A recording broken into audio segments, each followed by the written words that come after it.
Il est nommé pour la 3e fois aux Oscars et il a tout juste 30 ans. Seul Marlon Brando avait réussi cet exploit avant lui. Timothée Chalamet, bonsoir. Merci de me recevoir. Merci d'avoir accepté notre invitation. Je dois vous dire qu'on est très fiers parce que je rappelle que vous êtes américain, mais vous êtes aussi français par votre père. Cette nomination, vous la devez au film Marty Suprême. Vous y incarnez un champion de ping-pong dans l'Amérique des années 50, film inspiré d'une histoire vraie. Un personnage absolument fantasque, persuadé d'avoir un destin à accomplir. Sophie de Vessières. J'ai un objectif. Ok. New York, début des années 50. Tu te fais de l'argent avec ton tennis de table? Pas encore? Tu as un travail? Non. Un jeune homme sans le sou croit au rêve américain.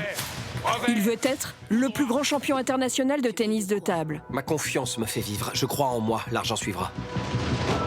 Timothée Chalamet incarne Marty Moser, un personnage haut en couleur inspiré d'une histoire vraie, celle de Marty Raisman. Un champion, mais aussi un escroc sans scrupules qui vivotait avec ses amis pongistes entre deux compétitions internationales.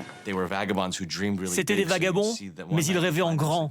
Un jour, ils dormaient sur un canapé d'un bar miteux, et le lendemain, ils étaient à Londres pour une compétition où ils dormaient au Ritz. J'ai trouvé ce mélange magnifique. Ma vie part en morceaux, mais je vais m'en sortir. La détermination à empoigner coûte que coûte son destin, c'est ce que le réalisateur a vu dans les yeux de Timothée Chalamet. Il l'a rencontré en 2017. L'acteur n'était alors qu'un débutant. La première fois que je l'ai rencontré, il était dans une soirée, assis dans un coin. Il était là, mais il n'avait pas envie d'être là. Il avait ses yeux immenses et cette énergie énorme. Il ne pouvait pas rester en place. J'ai vu Timmy Suprême, un gars qui s'imposait à lui-même de devenir le meilleur acteur du monde. C'est qu'une question de temps avant qu'on me retrouve en photo sur les boîtes de céréales. Le réalisateur et l'acteur rêvent de ce film depuis leur rencontre. Presque 10 ans se sont écoulés. Ce rôle pourrait valoir à Timothée Chalamet un Oscar. Timothée Chalamet, on a envie de savoir, est-ce que c'est vous qui jouez au ping-pong? Ben oui, ça faisait 6 ans que je pratiquais avant le film avec des entraîneurs de ping-pong aux États-Unis. Alors quand on a commencé, je me sentais bien préparé. Parce qu'on voit la scène là, c'est incroyable. Vous faites vraiment ça avec la balle là, vous soufflez Là, dessus. il y a peut-être de l'aide de CGI, où je souffle, peut-être il n'y a pas la balle, mais il y avait beaucoup de pratique. J'ai même les vidéos en pratiquant avec la balle, en soufflant. Ça fait longtemps que vous pratiquez le tennis de table, parce qu'on a retrouvé sur vos réseaux sociaux des photos de vous petits. Oui. C'était une histoire de famille? Ben oui, c'est une histoire de famille. Ça, c'était avec mon oncle Éric Chalamet. On jouait au Chambon-Son-Lignon, où j'ai passé beaucoup de temps en grandissant. Où vos grands-parents habitaient? Ah oui, il y avait ma grand-mère qui habitait au Chambon. J'ai passé beaucoup de temps en Ardèche, en Haute-Loire, en grandissant. Et là, cet hiver-là, il y avait Éric Chalamet et Thibaut Chalamet chez moi à Los Angeles. On a joué encore et j'ai mis la raclée. J'ai pris la fierté américaine côté Chalamet et je me suis montré que je suis Timmy Supreme, comme a dit Josh Safdie. Je voudrais qu'on regarde cette photo de vous que vous avez postée sur les réseaux. C'est vous, petit, avec cette mention « Dream Big », rêver en grand. Un spectateur aux États-Unis a dit qu'on devrait tous avoir un Marty suprême en nous. Est-ce que vous vous êtes retrouvé totalement dans ce personnage? Oui, c'était ça, c'était un version de moi, surtout quand j'étais gamin. Et c'est vraiment l'attitude américaine, encore, attitude new-yorkaise, je devrais dire. De croire que tout est possible. Oui, de croire que tout est possible. C'est tellement important de garder l'énergie positive autour de toi. Beaucoup de gens ils disent que Marty, c'est un salaud dans le film, qu'il est antipathique et... Il est génial, mais c'est aussi un voyou. Il est terriblement égoïste. Est-ce qu'on est forcément égoïste quand on poursuit ses rêves, quand on Je pense que quand on est comme Marty, quand il n'y a personne qui croit en toi, quand tu es le seul personne à te défendre, ça te rend, même pas égoïste, c'est pas le bon mot, ça te rend fou, je sais pas comment dire. Et surtout, comme je me sentais à un moment de ma vie comme acteur, quand tu te dis, wow, je pense que j'ai un talent, ou je pense que j'ai un truc assez spécial, mais j'ai pas les opportunités. J'avais dit à un de mes meilleurs amis, genre, oh là là, mais c'est quand que ça va se passer pour moi? C'est quand que ça va se passer, tu vois? Et tout le monde C'est quoi global, le message?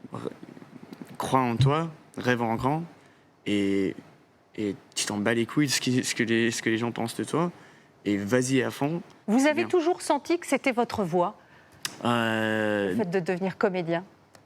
Non, je voulais être footballeur déjà, ça n'a pas marché parce que j'ai pas le niveau, ni le corps, ni la confiance. Je suis pas Mbappé ou Dembélé, mais je suis toujours pensé à moi-même comme artiste, que l'acting, c'est un peu la façon que j'ai trouvé dans m'exprimer. Est-ce qu'il y a des rôles qu'on ne vous a jamais proposés et que vous adoriez faire? Oui, mais c'est surtout les réalisateurs que j'aimerais bien travailler avec, plus que les rôles. Parce que comme acteur, tu peux donner un performance merveilleux, mais si tu es un réalisateur qui ne sait pas quoi faire, ça va être nul. Justement, la dernière fois que vous êtes venu sur ce plateau, il y a 6 ans, on vous avait demandé si vous aimeriez travailler avec un réalisateur français. Vous vous souvenez de ce que vous aviez répété? François Ozon, c'est sûr. Exactement. Oui, c'est ça. Exactement. Ouais. On a retrouvé cet extrait. Ok, on regarde. Vous aimeriez? Ah, ça serait super, ouais. François Ozon, hit me up. Et François Ozon vous a répondu. C'est vrai? Et on écoute. Okay. Timothée, bonjour. Tout d'abord, bravo pour Marty Suprême, que j'ai eu la chance de voir et que j'ai adoré. Sinon, si tu en as marre des États-Unis et que tu as envie de tourner en France, sache que nous sommes beaucoup de réalisateurs français à rêver de tourner avec toi en français, moi le premier. Alors à bientôt, j'espère. Tellement gentil, waouh. Vous êtes prêt à jouer en français? Ça vous l'avez jamais fait? Non, j'ai jamais fait. Là, mon accent dans le dernier extrait que vous avez montré était horrible. Et je dois bien travailler sur mon accent. On se moque de moi sur Internet en disant qu'il ne sait pas très bien parler français. Mais je dois dire, quand je passe plusieurs mois à la fois en France, l'accent s'améliore, le vocabulaire revient. Vous avez aussi un autre lien très fort avec la France, c'est ce que vous disiez, vos vacances chez vos grands-parents, oui. Ce qui vous a permis de devenir fan de l'AS Saint-Étienne. Vous en parlez énormément et récemment, vous avez dit, pour 2026, mon souhait, ça n'est pas d'avoir l'Oscar, mais c'est que Saint-Étienne remonte en Ligue 1. Ça, c'est de l'amour, non? C'est vraiment l'amour et on verra, là on est 5e. Mais pourquoi cette équipe? Parce que c'est l'équipe de ma famille, des Chalamet. Et je suis allé à Geoffroy Guichard, au Chaudron, en grandissant. Il y avait un Américain, Carlos Bocanegra, qui jouait quand j'étais petit. Il y avait plein de joueurs que j'adorais, Matuidi, et Dabo, et Payet, et Perrin. Et... Alors, je sais que vous êtes un supporter exemplaire, que vous avez toutes les écharpes, tous les maillots, mais il y en a un que vous n'avez certainement pas. C'est celui-là. Oh là là. C'est le tout dernier maillot des joueurs avec lesquels ils vont jouer cette année et ils vous l'ont personnalisé. En 42, c'est énorme. Et ils vous l'offrent. Vous savez que vous êtes le premier à le voir. C'est vrai? C'est un cadeau qu'ils vous font. Non, mais c'est magnifique. Regarde ce verre. Ah, c'est le... Allez. J'ai jamais eu l'opportunité de marquer un but et... Ah bah, il faut le mettre et il faut aller jouer. Ouais, c'est vrai. Avec eux, peut-être un jour. Un entraînement. Un petit entraînement pour leur montrer le... Allez, pourquoi pas. C'était le plus beau cadeau que vous pouviez leur faire. C'est joli. Oh là là, c'est joli, c'est le vert. Il y a le 42 derrière. Eh oui, avec votre nom Chalamet. Avec le Chalamet. Merci beaucoup. Merci à toi. Timothée Chalamet, d'être venu pour ce film Marty Suprême qui sort donc le 18 février sur les écrans. Merci infiniment. Merci à toi, merci.